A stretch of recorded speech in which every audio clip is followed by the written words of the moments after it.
Hello and welcome to Village in Motion. I'm Marcia Boyles and I'm just delighted this morning to begin this segment with Donna Epps, who is the administrator at Garden Ridge. Donna, I'm delighted to have you here this morning. As you know, I'm a recent graduate of Garden Ridge and am glad to be back in independent living, but I also thought it was a positive experience. So I thank you and the staff over there for your good service. Well, thank you very much, and that really means a lot to us because some people may not realize that you and I have some history. We do. Of when I worked over in resident life, so it's good that you had well, now we should say it was experience. a positive history. Yes, a positive history. Right. Yes, it was. Absolutely. Yes. So thank you so much because that really does mean a lot to us. Because we are fortunate to be on a campus where we do have such robust services, whether it be in home care, the medical center, or over in Garden Ridge. So one of the things that we are doing across campus is really working to let people know just how integrated the services that we do have are, and that over in Garden Ridge, we rely very heavily on our partners in independent living when it comes to starting those conversations about when it's time for someone to think about transitioning to another level of care. And in Garden Ridge, we have assisted living, memory care, long-term care, as well as short-term rehab and skilled nursing services, which that's how we kind of came together again when you came over for your skilled rehab stay. Right. So. Right. Yes, Donna, I think when we need services like that, all of us are very grateful that it's there. Yes. It just makes a huge difference. Coming back from the hospital, it felt like coming home to Garden Ridge. So no, I think we're all very, very happy we have you and the Garden Ridge over there. Yes, well, thank you so much. And that really is an important point, because when somebody has to go out to the hospital, and oftentimes, whether you had surgery or you were there for some other medical reason, it's very daunting to think about what your next level of service is going to be. So any of our independent living residents who do go to the hospital, if they're not able to go back to their apartment, then they can do their post-acute care at Garden Ridge, or if they go back to the apartment, we also have our own home health agency in place as well. And so, and we communicate with each other on a regular basis. And we also have an acute care coordinator, Brenda Jenkins, who actually works in 2 of our primary hospitals, and she has oftentimes made contact with Green Spring residents who do go to the hospital, and just kind of helps to navigate their return back to campus. That is an important element too. Donna, there's no question about the fact that having close liaison with the hospital people through Brenda Jenkins is a huge help. So everything goes smoothly. Yes. That makes all the difference, because one is very vulnerable at that point. Yes, absolutely. And family feels that same vulnerability, I think.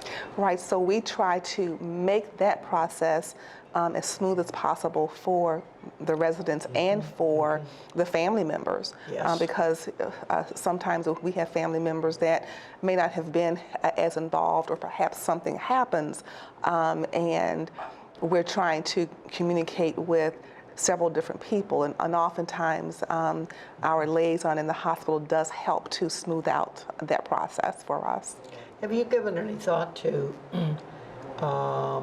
providing liaison in other hospitals in this area? Well, what we actually are working on now is making sure that we do have some kind of physical presence in the other hospitals. Most of our residents do go to one of the Inova hospitals, right. But we are in contact with all of the other hospitals, especially with Fort Belvoir and Virginia Hospital Center, and occasionally we do have residents that do go into Washington, D.C. for more specialized care. So we do have contacts at all of those hospitals. Okay. And so we are actually working on, as you said, having a more physical presence. It doesn't need to be daily, but at least on a periodic basis. But we do have relationships with all those hospitals that our residents do receive services from. Okay. Absolutely. That would make sense.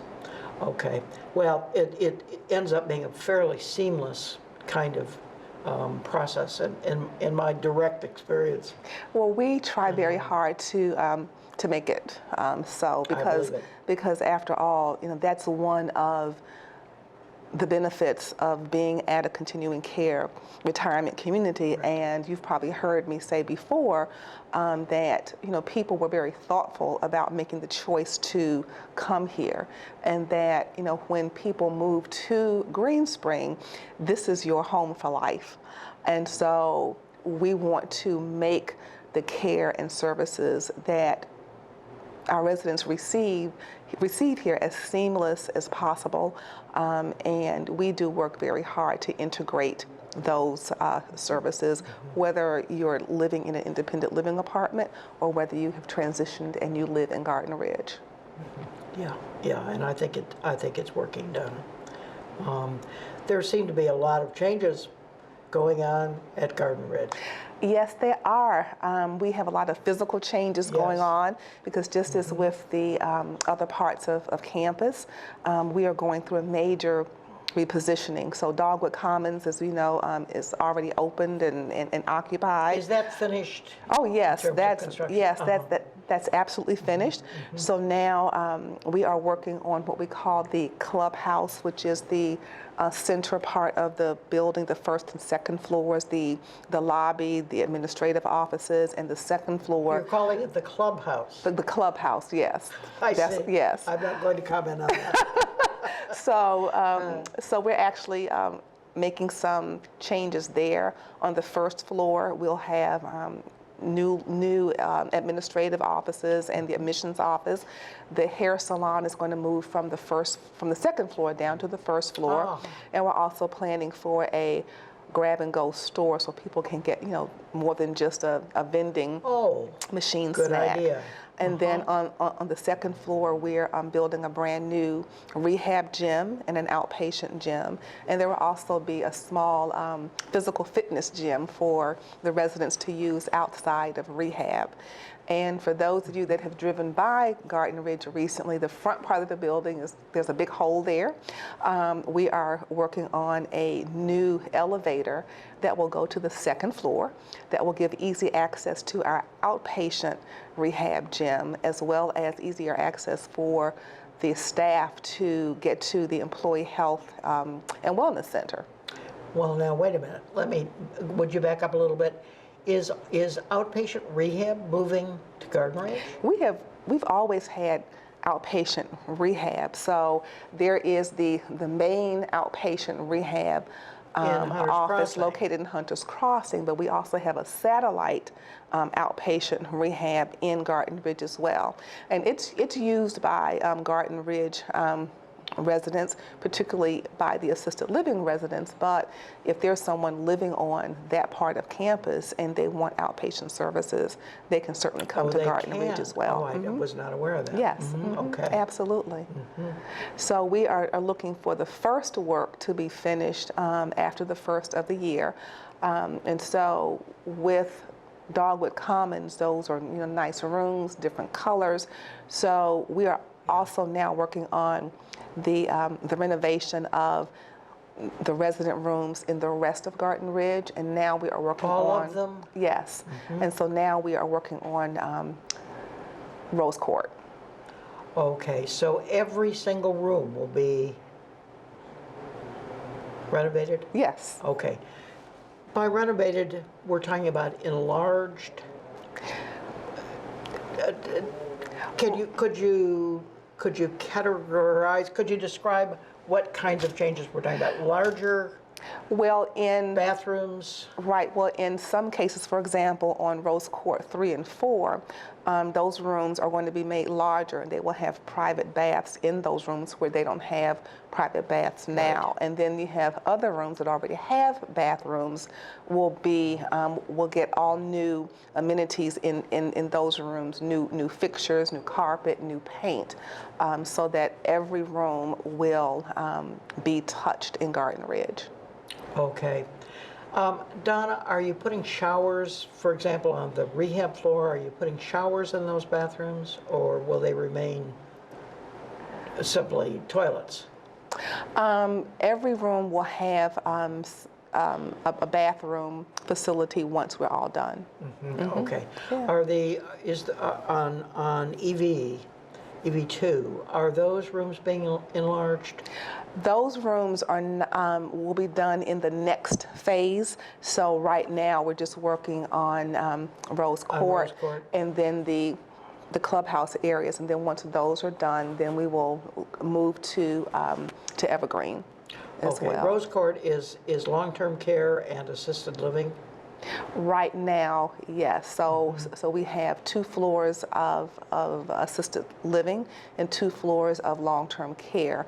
But once all of the renovations are complete, then there'll be some slight changes to the floors. For example, at the end of all of the construction, Rose Court 4 and DC 4, Dogwood Commons 4 will be memory care. So we're getting through the renovations, and then there will be some changes to which floors offer which services, and we will have. Oh, there will. Right, and so at the end of all of this, we will have more assisted living, and memory care bed counts will increase, and then our skilled nursing and long-term care beds will decrease. How many beds are you going to have in total?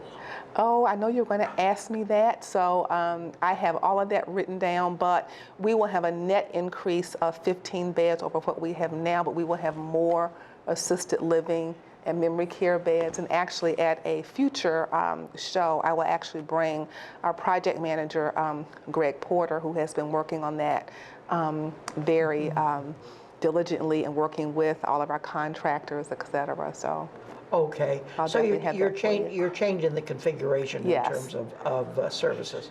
Okay, you know, the camera people are telling me that our time is up, and I don't want it to be up because I have a lot more questions to ask you. But I think we better stop. Okay. Oh, is there anything you'd like to leave us with, Donna? Well, one of our efforts is to provide more education about the services in Garden Ridge. So for 2020, you will see us participate in forums or host forums talking about the services that we offer. So in January, look out for a memory care forum that's going to be hosted by one of our corporate partners to talk about what memory care is, what does that mean, what does that transition look like. So we have 2 sessions planned in January, and there will be more to come on that, because our goal is to educate so that people can make the most informed decision, and one that's right for them at any given time. Yes, that memory floor is so impressive. Thank you. I think most people have never been over there. So I think that's an excellent idea. Well, thank you. Good for you.